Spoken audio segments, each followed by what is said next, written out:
Samar Paharis. He had to face the music out here in Nevada. He went in front of the state athletic commission and he got suspended for 2 years and a $40,000 fine. Your thoughts on that?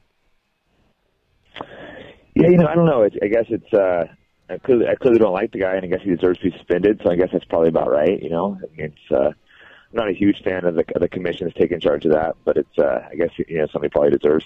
The reason I had asked was there's a lot of times when stuff goes down, and then when it comes to time, in court of law or whatever, a lot of people say, well, what happened happened, and then they kind of have like regrets on whether they want that person to really, really, serve out a suspension, a fine, jail time, or whatever. So that's why I was wondering if on your end, as a competitor, you just kind of like will ever forgive and forget for those unfortunate moments. Yeah, I'm not big on long suspensions, but I think he's a case where he's so extreme he needs something. I'm obviously the whole submission to him multiple times, but to me the eye gouging is even worse. He resorted to trying to gouge my eyes out. That was just that was absurd and obscene. I think it's kind of ridiculous though that Mazzagatti never got anything. Even the Nevada case, when they were presenting a case against him, they never even mentioned the eye gouging.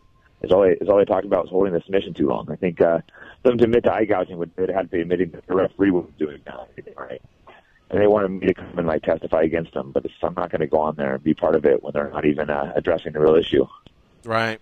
Yeah, I've never seen you so pissed as you were that night, and this was a good hour after the fight had happened. You had, that's when you guys cool down and stuff like that, but yet you just had this look in your eye. It was just something that you had never experienced in grappling, which you've done a ton of, and all the MMA fights that you've done a ton of. Nothing even came close.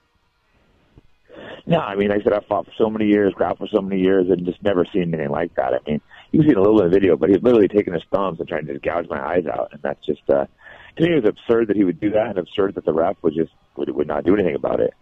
Obviously holding the submission, too long sucks, but that's something I would have expected him to do. It's been a few months. Are your eyes okay? Did you sustain any damage? I'm sure you had follow-ups since then.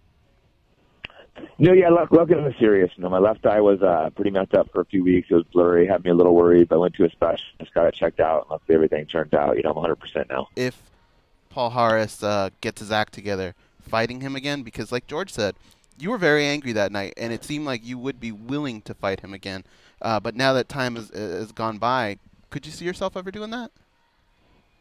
Yeah, probably. I've gone back and forth about that. Part of me hates the guy, don't even want to give him a chance to make any money, but part of me wants to fight him again and go out there and kick his ass. And not to mention, especially if I get a decent payday for it. He's a guy I don't like, so it'd be easy to get motivated to train for that fight.